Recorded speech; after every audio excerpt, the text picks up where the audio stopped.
Welcome to Energy Lab. Today is episode 2. We're going to talk about skincare with Emilie Jaspers, the co-founder of Starseed, which is my new current favorite skincare brand. We'll go into all the ethos behind Starseed with Emilie as we go along, but I'm delighted to have her here. She's an ethical female co-founder, and we have a lot to talk about. We're going to break down the skincare industry, regenerative skincare, waterless based products. It's going to be a deep dive. So welcome to Energy Lab, Emilie. I'm so delighted to have you here. As you know, I use your beautiful brand and I've had your incredible treatments and facials. I'm a huge fan and I'm really excited to talk to you today. Thank you so much. Thank you for the introduction. Oh, it's great. Great. So I'm going to dive straight in with my first question. You come from architecture, and we had a really interesting little synchronistic moment about this building on the way in, which we can go into, but you come from architecture, which is a very structured and formal, sort of training. And then you've now pivoted into a really, really highly ethical, regenerative, authentic, brand that you've co-founded. You've created this incredible brand. How did you find yourself making the switch from one very structured, profession into something I would say which is completely on the other side of the coin, which is intuitive, regenerative, recovery, wellness, being interconnected. Tell me about the moment when you pivoted or when you awakened to needing to switch from one thing to the other. I really want to hear the story. Yeah, so it happened kind of slowly, but also very abruptly. So it was a process. I'd studied architecture for many years, grown up in Denmark, and also studied in Norway. And then I moved to London to be with my now husband and got a job at Squire & Partners, who's actually designed this amazing building. Amazing. And worked there for nearly 2 years. And I think I didn't realize how it is to work in a big corporate business and just how much stress and pressure there is in this industry of architecture. And I think also there's a big difference between architecture in Scandinavia and then architecture in London, especially, and in England, or just in general, in more masculine environments. London is a very masculine city in itself, and the architecture in this city is quite masculine. Wow, that's such an interesting observation. Now that you said that, it just makes so much sense. Yeah. Yeah, so that was a shock to you. It was quite a shock. I had a great time. I had really lovely colleagues and I learned so much from working in a big corporate environment. But I could see my health deteriorating already when I was studying. It started deteriorating because of the long working hours and just all the pressure and wanting to create perfection in every design that we made. And yeah, my skin started breaking out. I had a lot of skin hives and rosacea was starting to show, and my gut was really out of balance. I had a lot of hospital appointments and I just couldn't figure out what was actually going on. And now looking back, I can see a lot of it had to do with probably just not being aligned with what I was doing, first of all, and then not living in a healthy balance with life. And then COVID hit, and it was this moment where I'd been wanting to move into something else for quite a long time. But then this was the opportunity to kind of try something completely different. So my husband and I dreamed up this beautiful idea of a circular brand with zero waste packaging and regenerative ingredients. And then I actually put it on the shelf for a bit. I got another job in architecture. I love urban design. I love planning and, dreaming up these utopian futures where we can all live in more balance with urban farming and all the rest. And I do love that kind of that aspect of the industry. But what I really enjoy now working in skincare and with this physical product is the tangibility of it. And the design process is much quicker. So when you design a building like the one we're sitting in now, it could take 10 to 20 years, depending on the planning permission. Then you need to design everything into the most incredible detail. Yeah. And then, of course, it has to be constructed in the end and then inhabited afterwards. Yeah, it's a big process. So it's a very long process. And I think the gratification can sometimes get a bit lost. You might have 50 architects that work on a project over that 10 to 20 year period of time. And you might never really see the end result of what you've designed. Whereas working with a physical product, it's such a gratifying design process. You can draw it and you can feel and touch it, and you can kind of turn around a new design within 6 months, which is, really nice. Yeah. Well, and the design of your products is beautiful. I mean, not just the ingredients and the actual products themselves, but the packaging and everything about them is just beautifully balanced. And they feel good in your hands. Yeah. Yeah. It's really coming from this design principle of design to last. So instead of designing something that might be recycled or recyclable, this is a different approach where you design objects that you keep for life.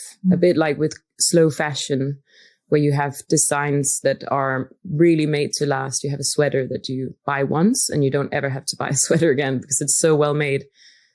We've adopted similar design principles where you get this jar and you keep it for life, and it can be refilled over and over again, or you can repurpose it into you can do different things with it. But it's really putting things into the world that are meant to stay and that are meant to look beautiful in your life, on your shelf.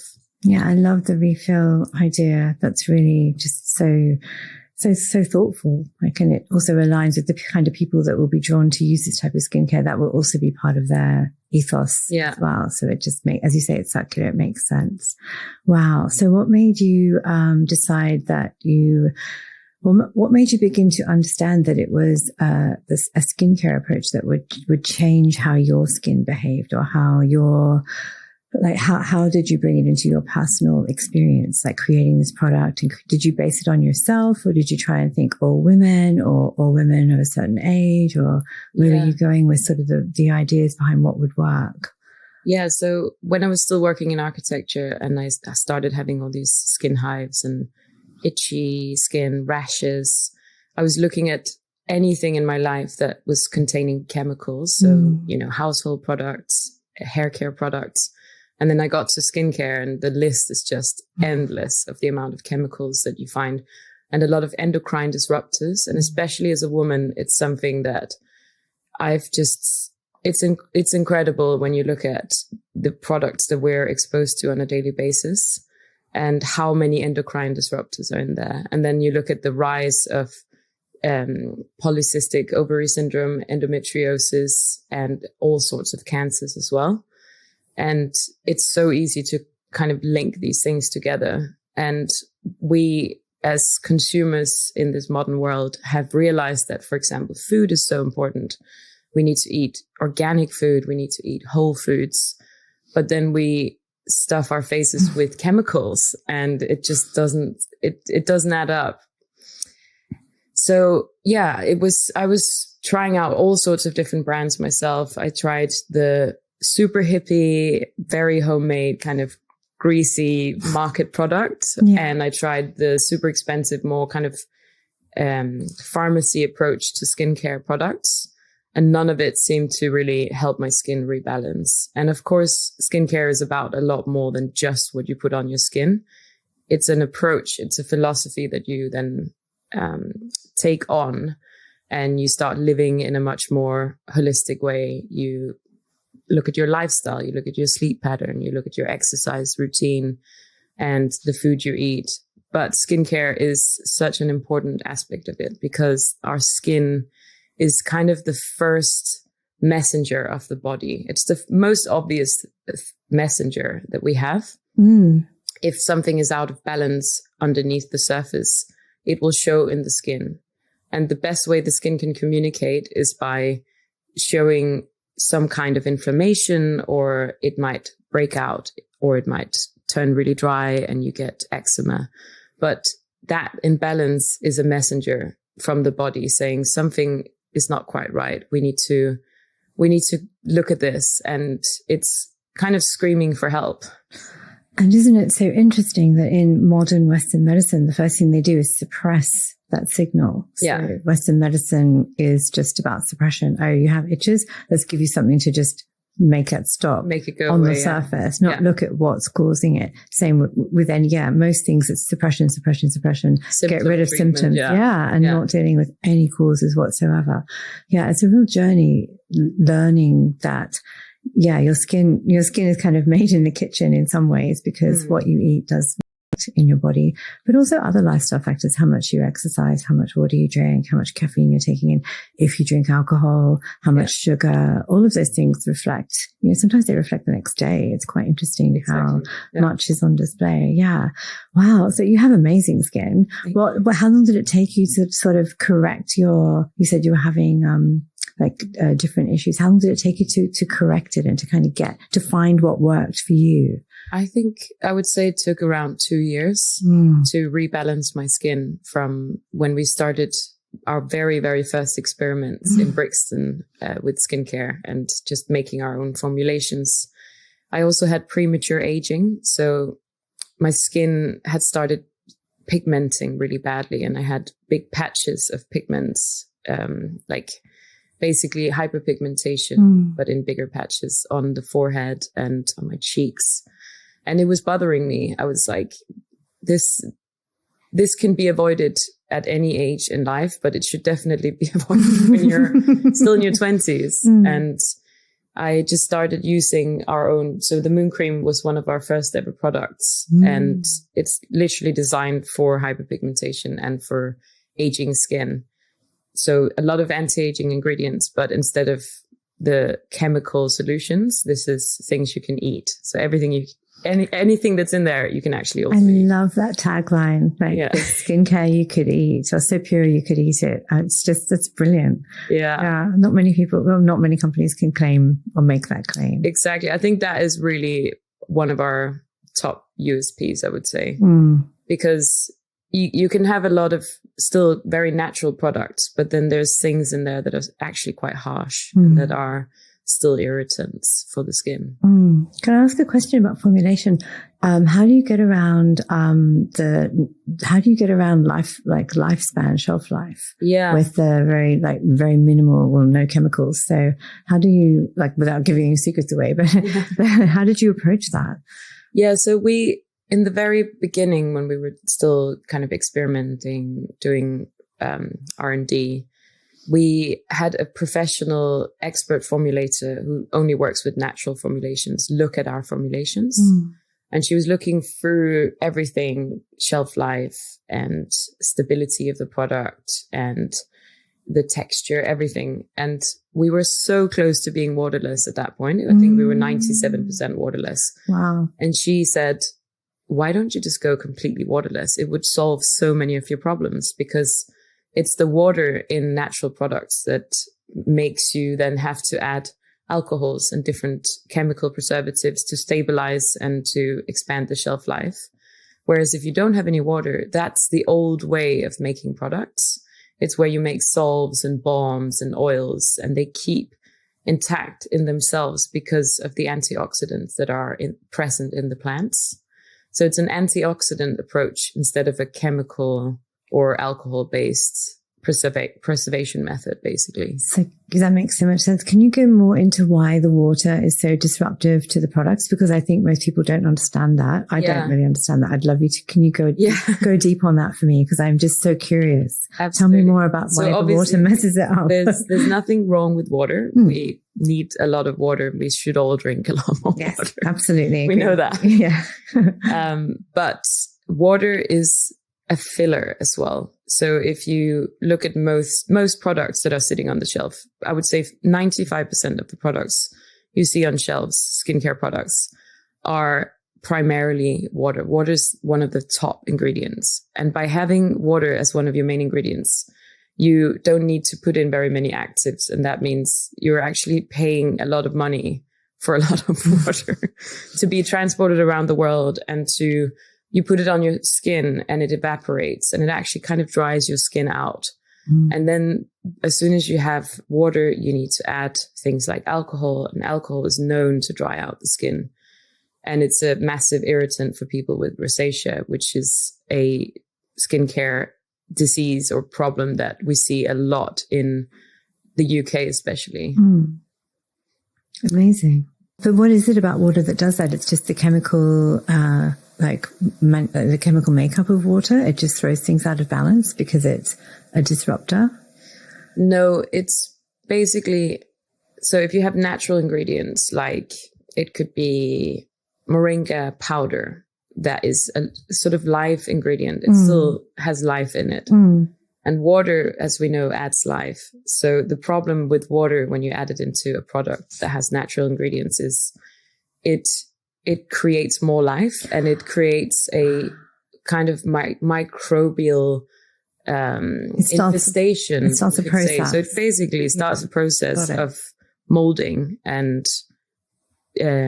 degenerating. So it triggers something we don't want to trigger. Exactly. So the problem with that is it would go off within less than 2 weeks. That makes so much sense. But let's, for instance, the ingredients are described in skincare. The sort of global standard is the inky names, the INKI names, right?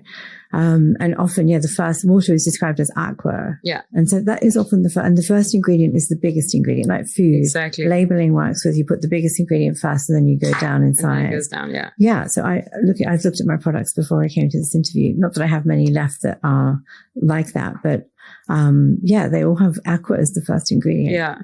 Without fail on all of them. Even the good, ones. Even the good ones or perceived good ones. But yeah. Yeah. So the thing is, you're paying a lot of money for a lot of water that you could have drunk from a nice glass. Yeah, exactly. And there are better ways of hydrating your skin than adding water to the surface of the skin. Yeah. Use rose water, which is a natural, it adds hydration to your skin. Different toners where the pH is much more similar to the surface of your own skin. So you bring it all down to the least amount of disruption and keeping everything in the same sort of frequency. Exactly. And also like jojoba oil, for example, which is a main ingredient in actually across all 3 products, is very, very similar to the sebum that we have on the surface of our skin. So the skin can recognize it. It understands these ingredients.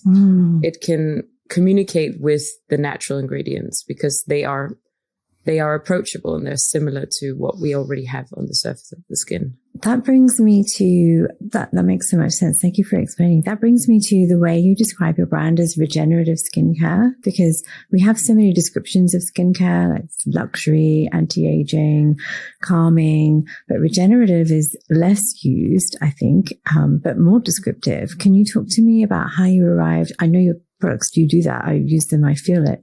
But can you talk to me about how you arrived at this kind of juncture of creating regenerative skincare and what that means? Yeah, absolutely. So if we start with clean beauty or pure beauty products, that is asking the question, is it safe for me? But then if you look at regenerative skincare and you go beyond that, you're looking at, is it safe for me? And is it also good for the planet? Is it not only sustaining a level of biodiversity? Is it regenerating? Is it adding more value? Is it enriching life with a bigger biodiversity and more plants and more life to the surface of the skin as well? Because our skin microbiome is so delicate. And as soon as you add things like alcohol, you kill the microbiome on the skin surface and you disrupt it, which would make your skin barrier a lot weaker. Whereas with waterless products, you enrich in that skin microbiome. Amazing. Yes, clean beauty. That's a term I feel that has arisen over the last, 10 years, maybe longer. I've been into clean brands. I remember trying to implement clean brands, like ethically clean brands at my first business, which was 20 years ago. And I noticed that people said they wanted clean beauty, but the reality of the products, which felt different, smelled different, the reality of the products was that they weren't as popular as one would think. Because people say they want one thing, but then when they're given the actual thing, sometimes it's not what they expect, or, it's interesting. For me, there's cognitive sort of bias there. Like they want one thing, but they actually don't want the thing. That's so interesting you say that, because it's something we've really dived deep into. And that's one of the reasons why we focus so much on the design, on the actual packaging of the product, is that we all know consumers, they work on desire and attraction. What is attractive?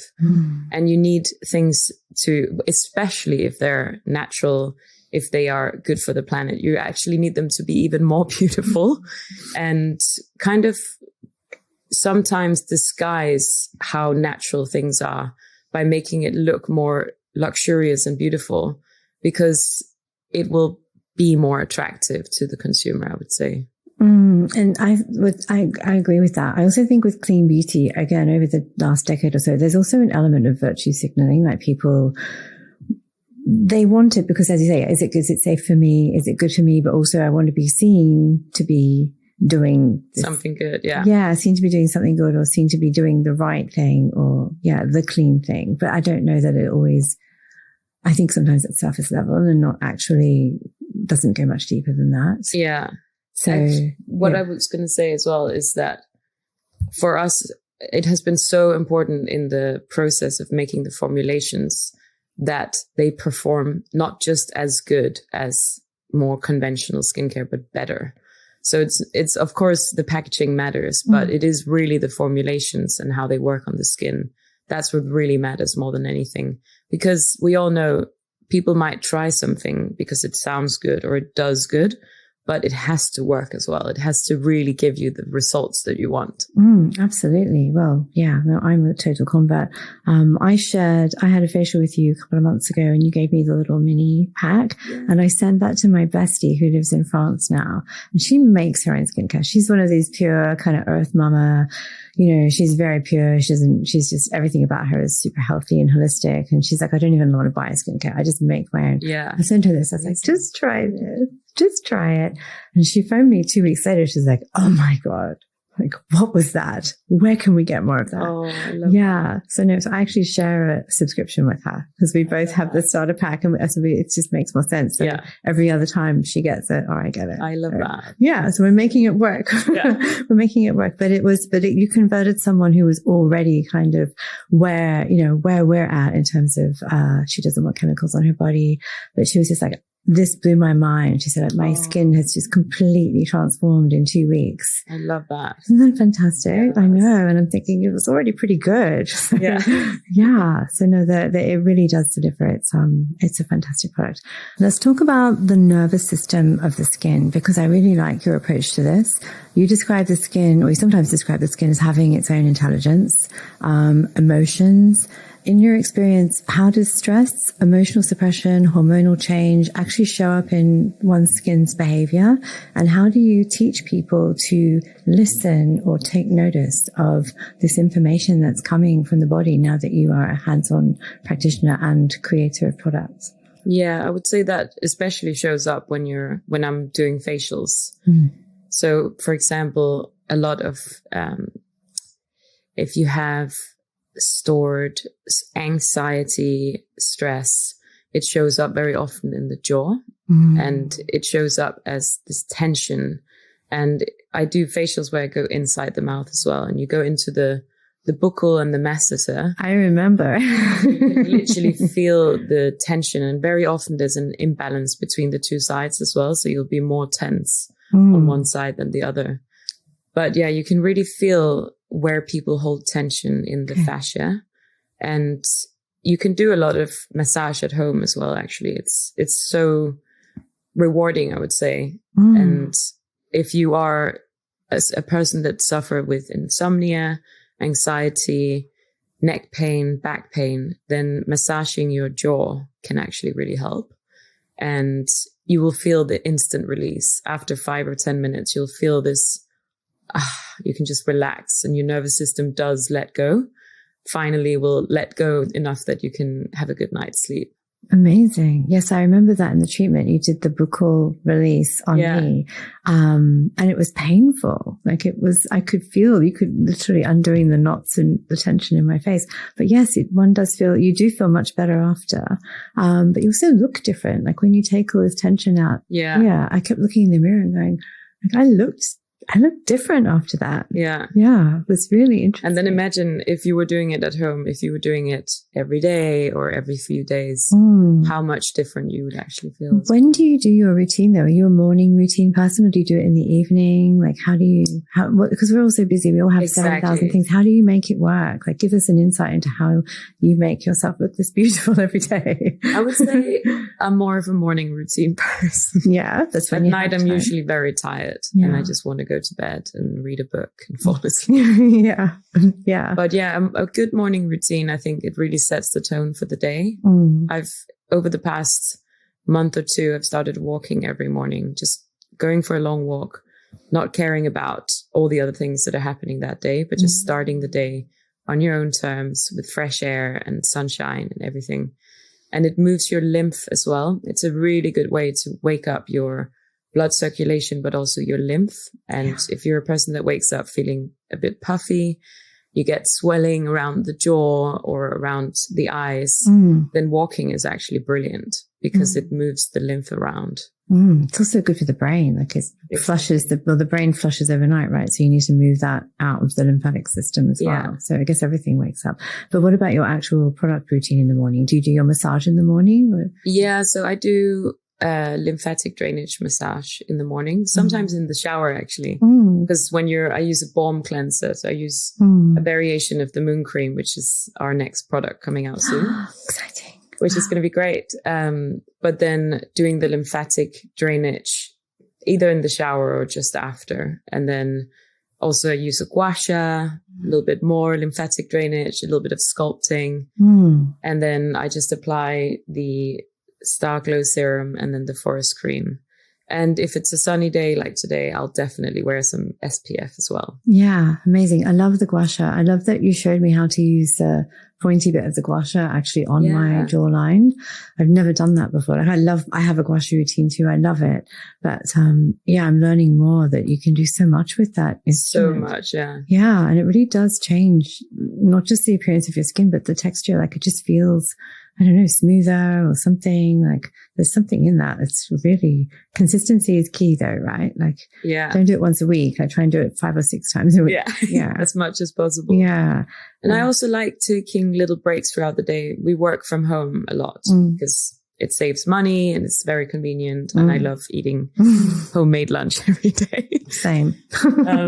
So I like taking little breaks. I do either a bit of gua sha like throughout the day, or I also have a facial cupping tool. I don't know if you tried that the other day. Oh, actually, no, I think you did do it. But I noticed also you've introduced the little mushroom gua sha. Yeah. So is that like that's the same principle as the point of the gua sha, the smaller tip? So the mushroom gua sha is, I actually brought it with me. It's here. They're quite tiny. I was using it on the tube on the way here because it's so nice. It's very cold and you can glide it around the eyes. So if you have that puffiness or tired eyes, it's amazing for that. But then I also use it as a manifestation tool.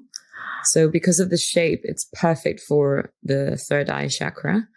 Then with the moon cream, setting intentions either on a new moon or a full moon. Oh, that's beautiful. And then just having that little ritual for yourself. It's super nice. I love that. So it's like an ajna point like, stimulator. And I love doing that in facials as well.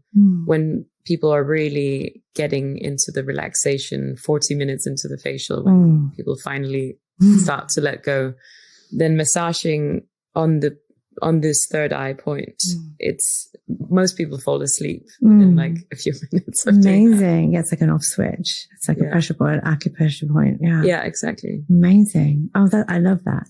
So morning routine for you. Yeah, I think I tend to put things off until the end of the day and then try and get myself set up for a good night's sleep. But you just got to find the time to be consistent. Exactly. Yeah. So my next question is to do with supply chain manufacturing. I know you have a really amazing approach to that, your whole integrity as rebellion, I'm calling it, to stay pure in an impure industry, because that's what we're going to call it. It takes courage to do things the way you've done it, to set out your ethos and then actually deliver on that. Because a lot of times with founders, when you start a business, you have this ideal and then, reality keeps raining down on you. Like, no, you can't do it that way. You can't do it that way. There's so many obstacles. So staying true to a vision and choosing kind of the hard way, which I would say with Starseed, you've gone probably the hard way with everything. Yeah. Having started 2 businesses, like this is the hard way to do it, but amazing to pull it off, and just the integrity levels are off the scale.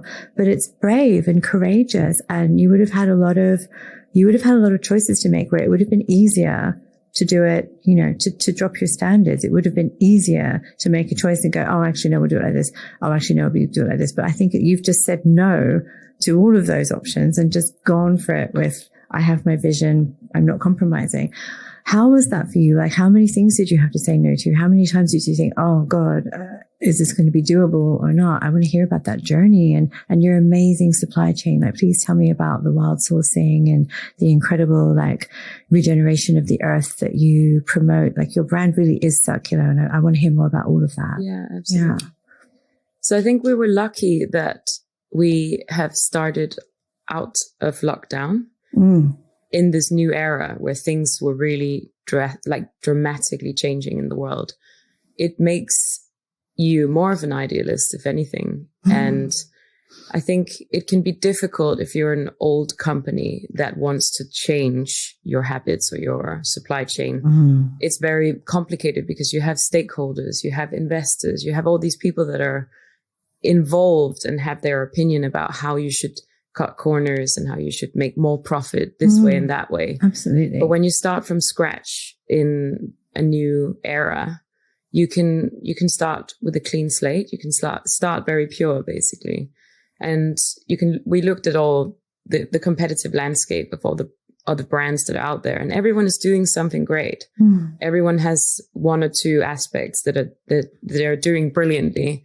But we just thought, why not try and do everything? Everything we can, everything in our power to promote regeneration, to work with smallholder farmers, to work with organic and wild harvested ingredients, and really just create the best supply chain we could possibly dream of.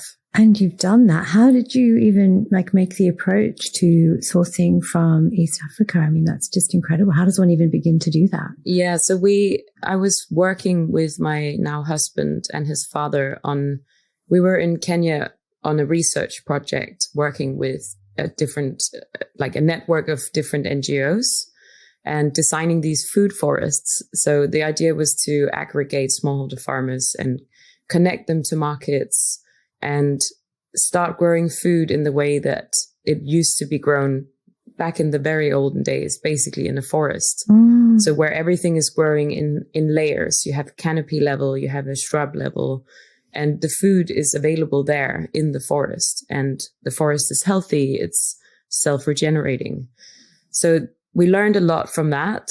Didn't go all the way down the line of what is it called? Putting that project into fruition. We realized that some of the NGOs were quite corrupt. No kidding. And it was also just a very, very big project with hundreds of thousands of smallholder farmers.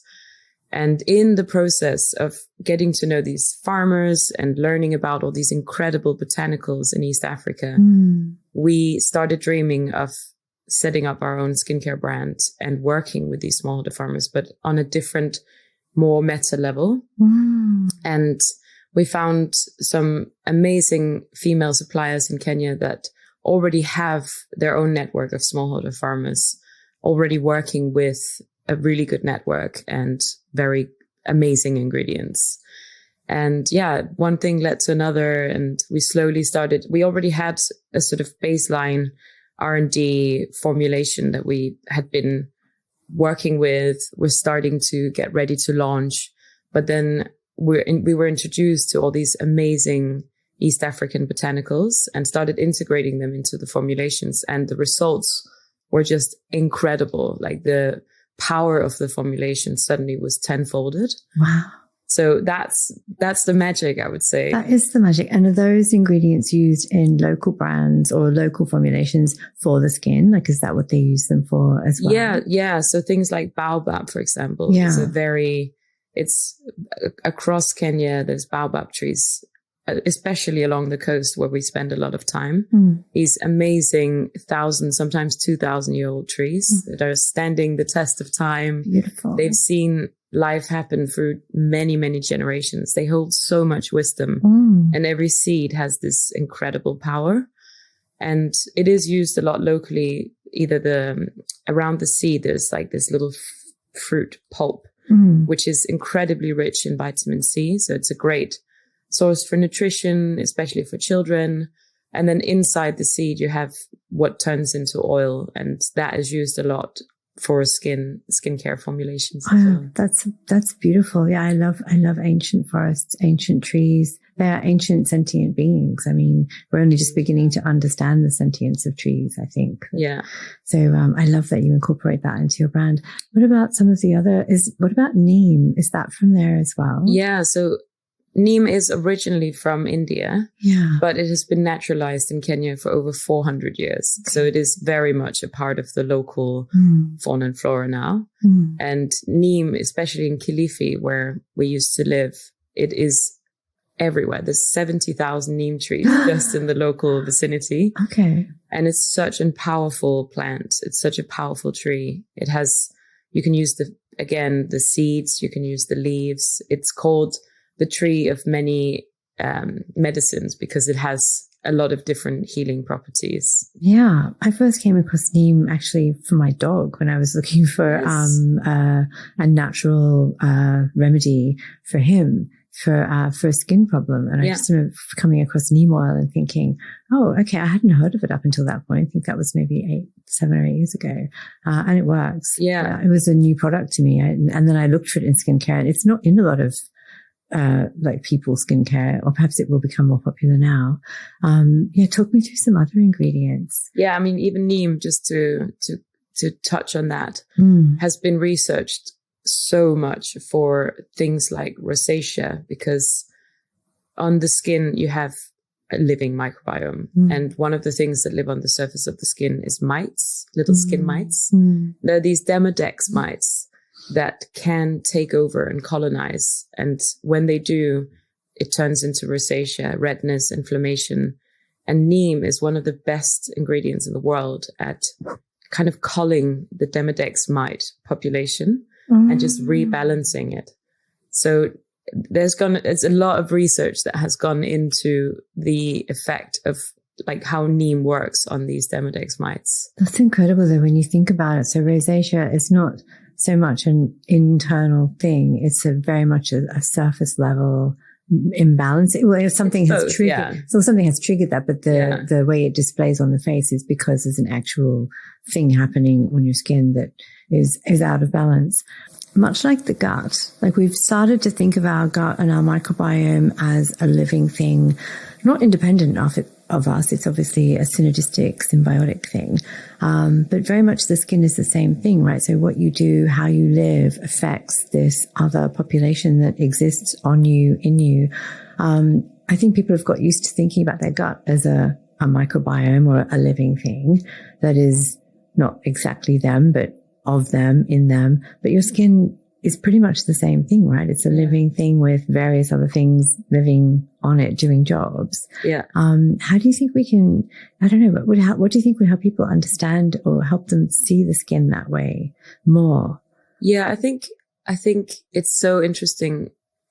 I learned this in the process of all this research when we were setting up Starseed, but that our skin is an organ. It's our biggest organ. No. And how would you treat your other organs? How would you treat your brain? You treat it by meditating, sleeping, you go for walks, you give it enough hydration so you don't feel too tired. And when you get headaches, you'll do things like relax or drink water to nourish that organ. It's the same thing for the skin. It is an organ and it needs to be treated and cared for like one. And I think once you realize that, once you see your skin as this living organ that is so exposed to the elements, it's very not fragile, but it's very vulnerable. And it really demands more respect than I think we give it. Yeah, I think you're right. Well, you are right. It's, I love thinking of my body that way. And I think it's been a slow shift for me over the years to see myself as, something I have to consistently nourish and care for and sustain and maintain, and to do that with love and integrity, like to really prioritize, this vessel. But not just the surface appearance. I think people get very caught up in, like I said, correcting and filling. Fixing problems, yeah. Yeah. And if we just started looking, as you said, at our skin as, a living, breathing thing that, protects us, but also is an outward reflection of who we are. Yeah. The beauty industry has a lot to answer for, because I think it's constantly trying to patch and fill and weld and, amend. And what we really need to do is just bring it all back to basics. And as you say, just care for your whole body organ. I have a good question. What do you think is the one worst thing that people are doing to their skin every day that they should just stop? If you could tell them to stop one thing. Being mean to your skin. Like the way you speak to your skin, the way you're thinking about your skin. When you look in the mirror and you're seeing problems, I think if you could stop doing that, you could completely transform your life. That's such a more good than answer. Anything else. That's conditioning, isn't it? Aren't we just conditioned to just look in the mirror and just criticize everything? Totally. And social media is definitely not helping that. Yeah. So just reframe how you talk to yourself and your skin. See the beauty. Be kinder to yourself. Yeah. Give yourself a lot more compliments. Focus on the positive things, the things that you love about your face, about your features. Yeah. If we could all spend a little bit more time doing that, I think we would walk around in the world much happier and much more loving and kind. That's beautiful. It starts with yourself, I think. Yeah.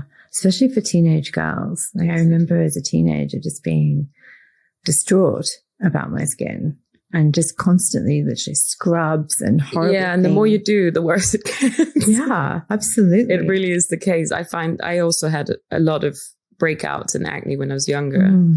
And the more you touch it, the worse it gets. There's just no other way than letting it breathe, letting it be, calming down, and just, focus on your own well-being. I think is the most important thing. That's a beautiful answer. Yeah, I love that. I think you're a true visionary, Emilie. I really love the way you have created this brand. But as I say, it's not just a surface level product. You've thought through every level of the product, the design, the way it works on the skin, the way you source the ingredients, what each ingredient does. It's really a beautiful, sort of self-fulfilling, incredible story. And it just makes so much sense to me when I use the products. I can feel that in them. Like I just get so much out of it. And like I said, I sent my friend the tiny little samples and she's like, I eked it out and made it last for ages because it was just making me so happy. So, and this is from someone, she knew nothing about it. She just loved it. You're a visionary. What is your bigger vision beyond you've got a cleanser coming, but you obviously have a very sort of world view about everything you do. Perhaps that comes from architecture and thinking, in decades rather than in small periods of time. But what's your vision for like the next decade of skincare for Starseed? Just go unhinged and tell me the big dream. In a slogan, I would say we're on a mission to regenerate the beauty industry. And a bit like what's happening in fashion right now, things are slowing down. More and more brands are coming out that are really trying to stay so simple. It's minimalism, basically. The principle of minimalism, that you don't create anything that is not needed. You're not designing things just for the sake of design or just for the sake of profit. You're really cutting everything down to the very, very minimum, and then just creating things with so much intention and hoping to start a wave in the beauty industry, but also across other industries, a wave of a regenerative approach to business. And that is really looking beyond sustainability, where you're trying to sustain either the business principles or you're sustaining the environment. So you might be just about breaking even on the net zero score of planting one tree, but then creating harm over here. What we're really trying to do is create a better world and leave the world more beautiful and more biodiverse than we found it in the first place. That's a beautiful ethos. Yeah. Leave it better than you found it. I was having that conversation with my 16-year-old son the other day, actually, which was interesting. We're talking about, yes, leaving things better than we found them. I think it's a really good mentality way to start thinking about, how you move with intention around the planet. Yeah, that's beautiful.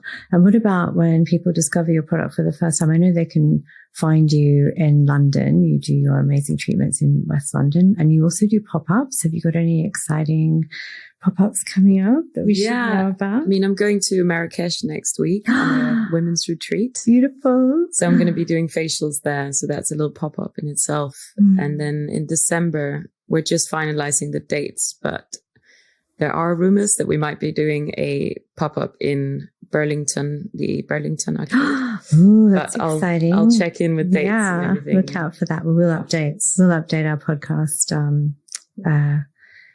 bio if that happens, so people can find you. And any big plans for 2026? I know that there's a cleansing balm coming out. Will that be next year?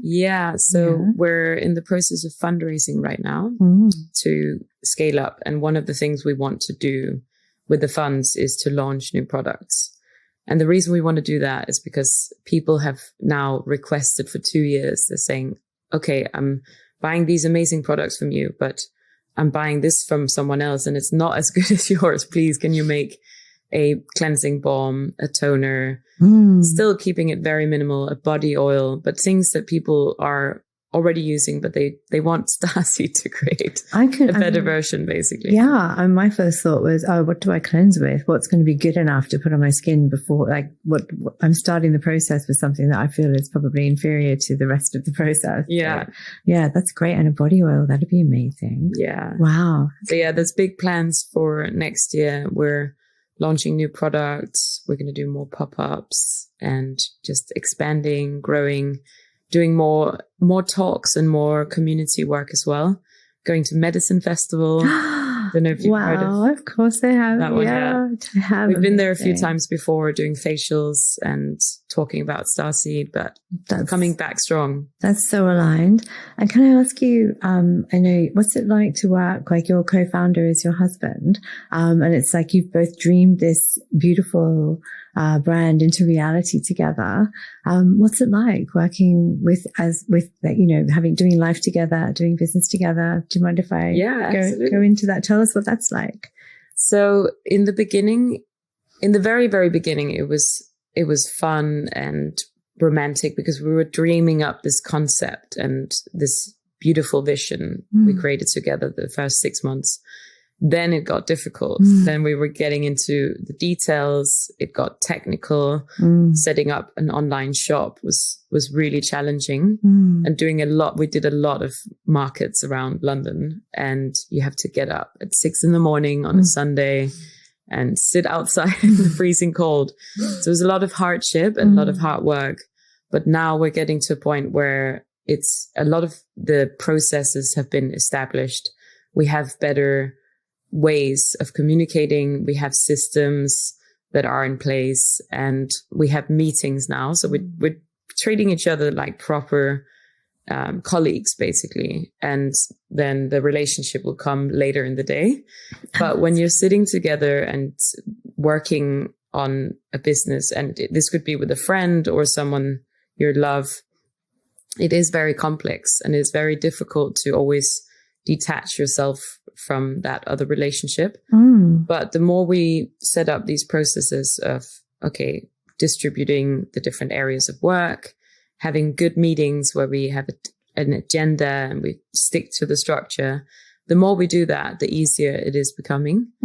So it's becoming more rewarding and less challenging, I would say. Because it could just consume you completely if you're so in, because the creative process is very consuming. And I can imagine that, yes, at some point you have to stop talking about the brand and just be with each other. But of course it's difficult. Yeah, exactly. Yeah. Because it's also your big passion. Yeah. So you find yourself sometimes like lying in bed at night, like, oh, did you see that new sale coming through, or did you hear about that thing that we're doing next week? Or but that's exciting. It is exciting. It's a passion. It's consuming. That's really cool. You're the face of the brand, and does Ed mind being like the backseat a little bit, or is he? I mean, it makes sense as a. This is. I know men use the products, but I feel like it's a female forward brand. Yeah. And often men come to products because the woman in their life has said, use this, it's amazing. Absolutely. So how do you find being the face of the brand? Did you have to adjust to being this kind of spokesperson and, just how did you feel about taking that role? It's a very much a conscious choice when you're building a brand, whether you are founder-led or whether the founders are very much in the background and it's very product-led. And we decided early on that we wanted to be very founder-led and got advice that because of where the world was maybe 4 years ago when we first started out, men and skincare was still so fresh and new that it made sense for me to be more the face of the brand.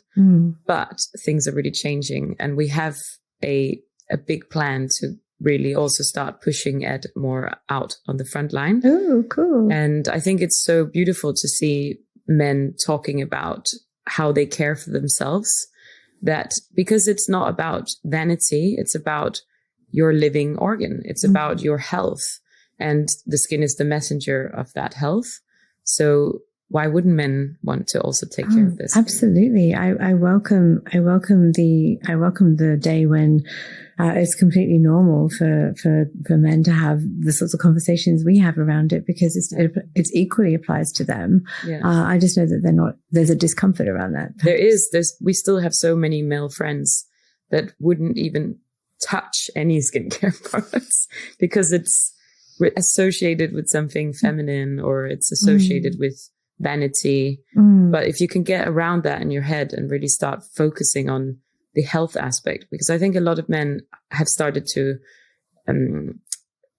take on these principles of eating healthy, exercising lots. Like it seems like there's less of a barrier. But then when it comes to your hair or your skin, it seems that, okay, that's too vain in a way. But actually, if you can get around that in your head, I think, and because Ed knows so much about skincare and he knows so much about how to care for his own skin. He has rosacea, which is hereditary in his family. So he's really had to take it seriously and to really find a way of rebalancing his skin. And having gone through that process, I think he would be even more of a powerful spokesperson for men taking more care of themselves. That makes a lot of sense. A lot of people that start brands, they're usually solving a problem for themselves. They see a lack in the world for something, or they see a gap where something could be happening, or they want something for themselves and they can't find it. So they just, if you're the entrepreneurial type, you create it. I mean, I think a lot of really good businesses start that way. Probably most really good businesses start that way because it comes from an actual need or desire. So yeah, that makes loads of sense. I'd be excited to see, more guys even in your marketing. But I love your marketing, and I love that you use models of all different ages in your marketing, because I think you're not excluding older women. You're not just choosing 25-year-olds who already have amazing skin anyway. I love that. What made you decide to take that approach, that all-encompassing approach? That has also kind of happened very naturally over time. So once we realized our actual main demographic, it turns out that there's not really that many 25-year-olds that are using Starseed yet. It will one day. Yes. But also because we work with a lot of anti-aging ingredients, we are actually targeting a demographic that is between 30 years and 65 years. So it makes sense to represent that. And then we have around 10% male customers at this stage. So we also want to represent that. And having a good mix of everything makes it makes it feel so much more relatable when you see marketing that you can see yourself in. Whereas if everything is these glossy 20-year-old models, it can feel really difficult, I think, to see yourself in it. Yeah. And I agree, but I think your marketing is beautiful. I think that the way you show inner beauty, not just skin surface, but everything in it sort of speaks to, the whole being. Yeah. Yeah. It's a very, again, like with slow fashion, slow beauty, there's also an approach in the marketing itself, the way you work with imagery and the speed of a video, for example, and the style of video is much more slow. It's really trying to appeal to your nervous system to slow down and to take a break and to breathe, instead of being kind of bombarded with crazy fast messaging and flashlights and things that will stress you out and appeal to the kind of the fight or flight mode. This is kind of doing the exact opposite. The parasympathetic nervous system. Yeah, it's like yoga for the skin. Yeah. Yoga and meditation for the skin. Yeah, which is, the same thing. It triggers the parasympathetic. Yeah, amazing. And what about people who are new to the brand, haven't tried it? What's the message to someone who's trying it for the first time? What do you want them to take away from the experience, or what do you want to convey to your new customers who are curious but haven't purchased yet and are about to experience the amazingness of Starseed? What's your message to this crowd? That's a good question. I think taking this approach of slowing down your healing process as well. Expect that your body will start healing itself, but it takes a lot longer to do that. It's the better way. It's not the highway, it's the better way. Yeah. And you start feeling different we have a friend, for example, she said she started using Starseed products, but it was a catalyst for a change in her life, for going more minimal, for clearing out her cupboards. Once she was in this approach, in this philosophy, in this mindset, she started looking at other aspects of her life, like what was in her makeup bag, what was the products on her shelf.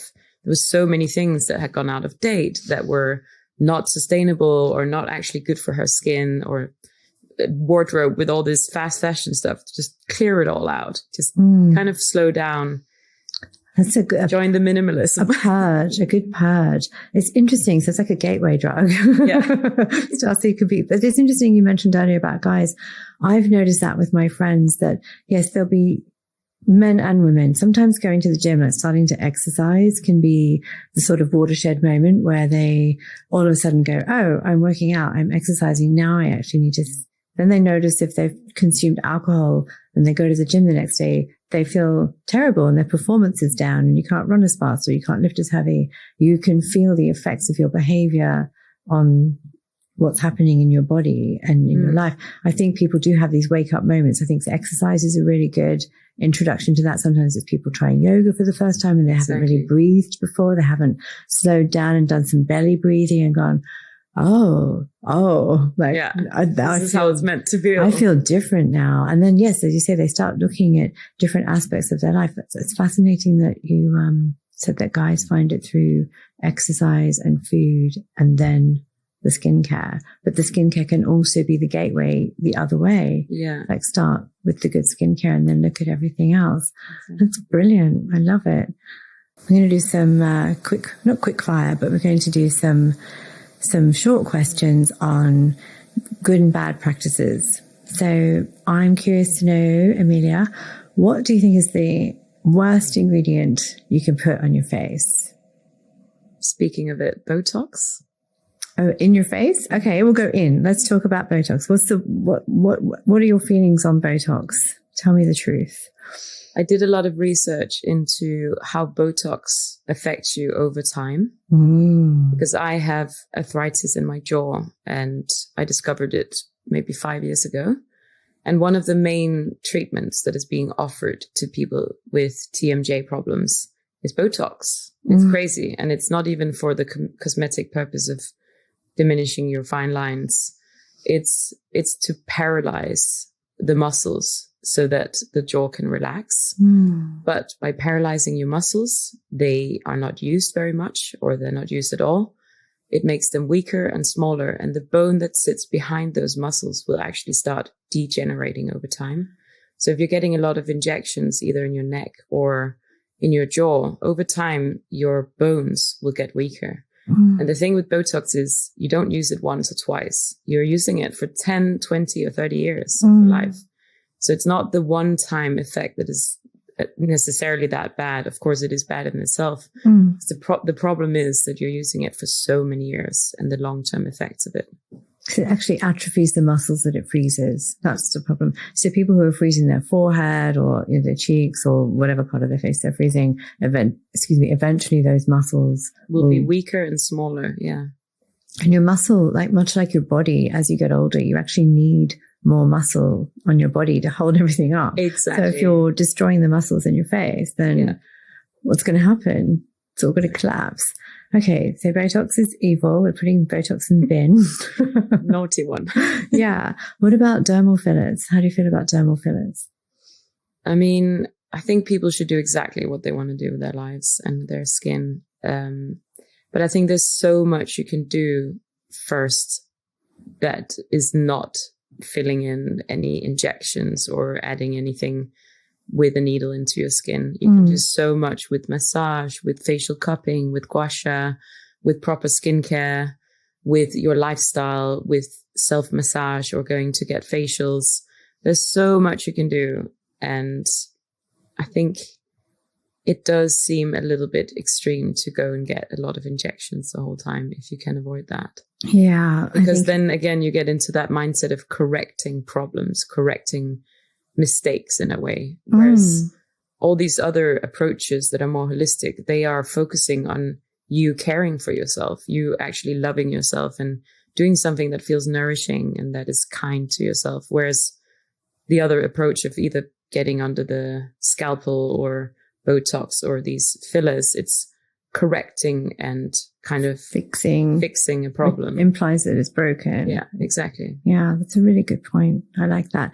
And back to Botox, I know we can circle back just quickly. I did see a study about Botox as well. This is about the psychology behind what happens when you freeze. There's a neuroscientist called David Eagleman, and he made a really interesting TV series years ago, maybe 10 years ago. I think it was on the BBC about the brain neuroscience.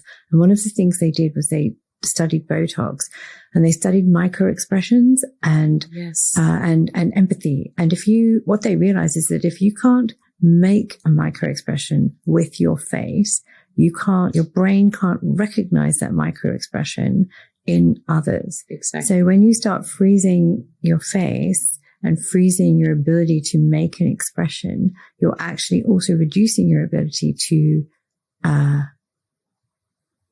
recognize that in others. So you're actually cutting out things like your empathy or your ability to recognize somebody else's emotions. This is particularly interesting when you look at children's development, babies' brains, when they're first developing their ability to respond to the world, to have compassion and empathy.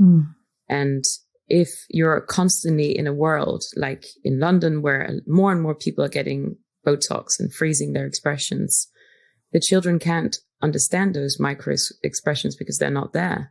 So they're not getting this really important step in their brain development. And how is that going to affect them down the line when they're grown-ups? We don't know yet. But if we're walking around in this world of all micro expressions have been deleted, how is that going to affect the future generations? Yeah, you're detuning part of their development in a way. You're completely just taking it away. Cutting it out. Yeah, so that's going to be interesting to see how that pans out. Okay, more things. What do you think is the single worst thing you can eat for your skin or consume for the skin? What's the big no-no that you would just take off everybody if you could? Yeah, probably crisps. Really? Yeah. Oh, I thought you'd say sugar or alcohol. Talk me through crisps. Well, obviously alcohol is very, very, very dehydrating, but crisps have saturated fats and tons of salt, and it's very dehydrating for the skin. Wow. Okay. Even in small quantities. Oh, wow. Okay. Well, you're making it's something I had to learn the hard way. Oh, crisps are yummy. I'm more of a sweet tooth though, so I can lose crisps more easily than I can lose. I have dark chocolate now, so that's all right. Yeah. Okay. What about big skincare, or the big brands' worst industry practice that you would just abolish if you could? Like, what's the worst thing they do that you just want them to stop right now? I would say the worst is not even doing bad things. It's greenwashing. It's when you're pretending to do good things, but you're not doing anything good, and you're misleading and misguiding your audience, your consumers, to make choices that they think are in good faith, that they think are doing good things, that are actually super harmful. So if you're evil, just be evil and be very transparent about it. That's totally fine, and you'll get shut down because people will see the problem. But the worst, I think, is to disguise yourself and pretend that, like, you might have 1% of your business that is doing good, but 99% of it is plastic pollution, it's endocrine disruptors, it's harmful chemicals, and you're doing a little bit of good, but you're doing a lot more that is very bad. Yeah. So I would say, greenwashing is probably That's so interesting that you say that. That brings to mind when I ran my wellness clinic.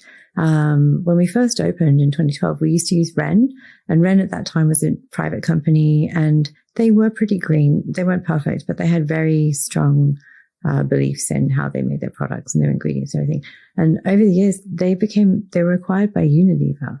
And we were still stocking them at that time, and everything changed. Yeah. The ingredients changed. You see that a lot. Everything with brands. Changed. But they've since Unilever have closed it down now. They don't exist anymore. So they obviously did try to greenwash, or they tried to keep the clientele that wanted that skincare brand because of its ethos and because of the cleanliness of the brand.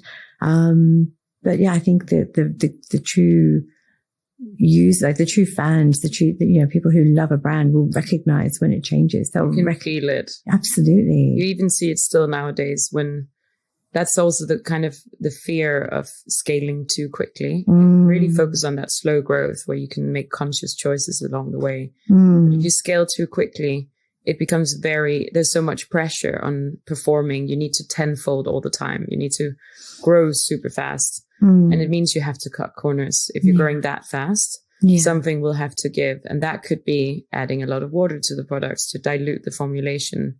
Or it could be that you're compromising a lot on the packaging. So you're saying, okay, well, why don't we just put everything in plastic because it's so much cheaper to produce? So I think scaling too quickly is a big fear, and it's a big problem in this world. I agree. I think packaging is a really interesting thing. I know you've talked about your beautiful design. What I love about yours is that you can get all the product out of your packaging. A lot of brands use packaging where it doesn't open. You can't get the last bit out. So you almost... Particularly in makeup, that's a huge problem. You miss out. You're having to sort of dig it out with a screwdriver or whatever, which is not great. But packaging has a lot to answer for. Packaging, there's so much waste, not just in the packaging material itself, but just in the inability to actually deliver the product. So yours is spectacular. I remember finishing my first jar of forest cream and being able to get every lick of it out before I put the refill in, and it was very satisfying. It was like, this makes sense. I'm not wasting any. What about things like that people use? Things like toothpaste or body wash, that sort of thing. I think a lot of people don't look at the ingredients on those things, and that's something you use more than once a day. That you're covering yourself in or putting in your mouth. How would you advise people to make good choices about those things? I think, again, once you get into that mindset of really looking into the scrutiny, you become more aware. So it might start with your shampoo, and once you've gone through that whole list, why would you put something on your scalp, or why would you put something in your mouth that you don't want to put on your scalp? That would be crazy.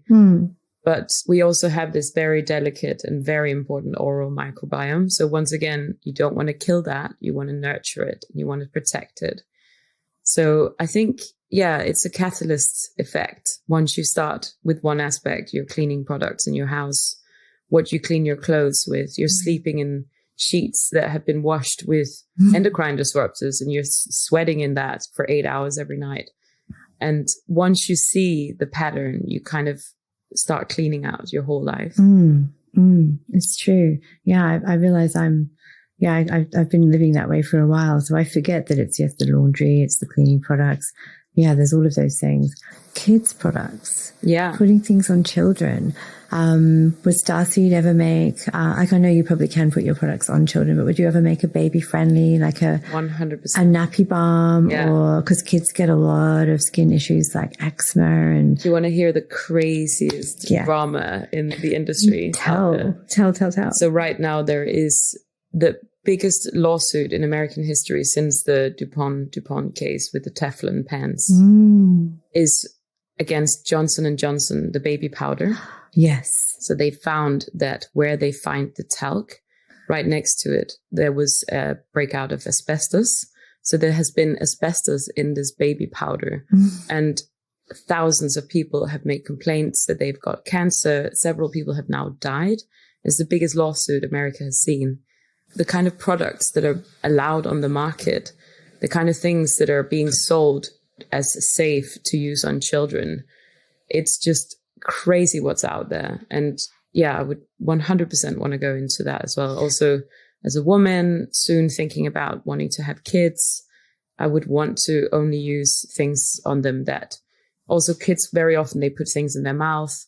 If you can't eat it, you shouldn't allow it near a child. Like, for example, we're getting super obsessed with applying all this sun cream all the time.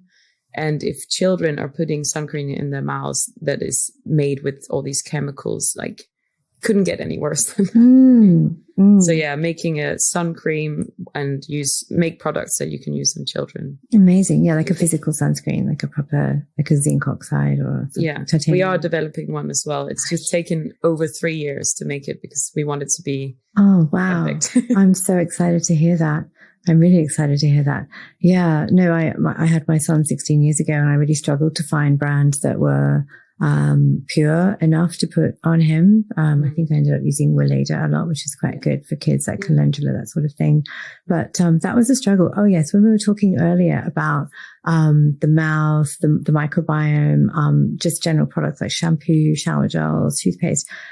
Even when you do switch over or you start thinking, oh, what are the ingredients in this? You're then swimming against the stream.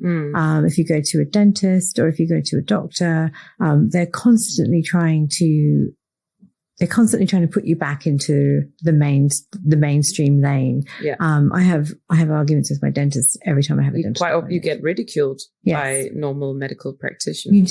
You do. And I have experienced that with my kid because, they'll say, oh, what toothpaste is he using? He needs fluoride. I'm like, I don't use fluoride. We use, hydroxyapatite or whatever. Yeah. But yeah, I'm constantly going into battle for my belief system. How do you feel about that? Because switching over to this lane, it's not always easy. It's not always plain sailing. You do have to start advocating for yourself. You have to advocate for your decisions you're making around your kids. It's uphill and against the stream. Absolutely. I would say you've been on this path as well. It's taken many years to get to a point where you feel more kind of confident about all your choices. But it's also very empowering to take your health into your own hands. It's way more empowering than going down to a doctor, getting some pill or a topical cream that might fix your problem today, but then it comes back tomorrow and you're frustrated because you don't understand your problem. Yeah. You've just been given a quick patch-up solution. You don't actually know why you were ill in the first place. You don't know and understand why you keep getting back to the same symptoms or the same diseases. And once you dive into that process of holistic health and understanding your own health, it's very empowering. I would agree with that. Yeah, I would totally agree with that. I love, as you say, as I have gone down this path, I have become way more confident at sort of not getting offended by people ridiculing me. I think I used to take it personally. Now I'm just like, yeah, you just don't know. But yes, but one does have to be confident in your beliefs and confident in your convictions that your choices you are making. I'm fine with doing it for myself, but I found it harder when people would question my choices I was making for my child. Yeah. Because they kind of hang you out to dry. There's a lot of shaming around. Yes, exactly. Being a parent, I think. And that hasn't really changed that much. As you say, I've just got more confident in defending it. But yeah, you have to be that person. Yeah. So yeah, I would love to make or help women to feel just more, as you say, more confident and more empowered to just know that if your instincts are telling you, start listening. Yeah, really dare to listen. It's in the body. That intuition. Yeah, you can feel it. You can feel when something's right and when something's not right. And I think we're so often, it gets drowned out. People have no attention span. I think we don't listen to our instincts enough, and you've got to tune back into that. I think your products are all about that, about being deliberate, about taking time, calming the nervous system, because that voice gets louder, doesn't it? When you the more you use it. Yeah, exactly. Yeah. Wow. Well, I mean, this has been an amazing conversation. I could literally talk to you for hours and hours about this stuff, but I think it's time to wrap. So, Thank you. Emilie, I love talking to you. I can't wait to have you back when you have more new products. I think we should dive back in when you've got new stuff to talk about. And let's keep the conversation going. But thank you for coming to be on Energy Lab. Thank you for making your Sunday morning trek over here for this view. And it's been amazing.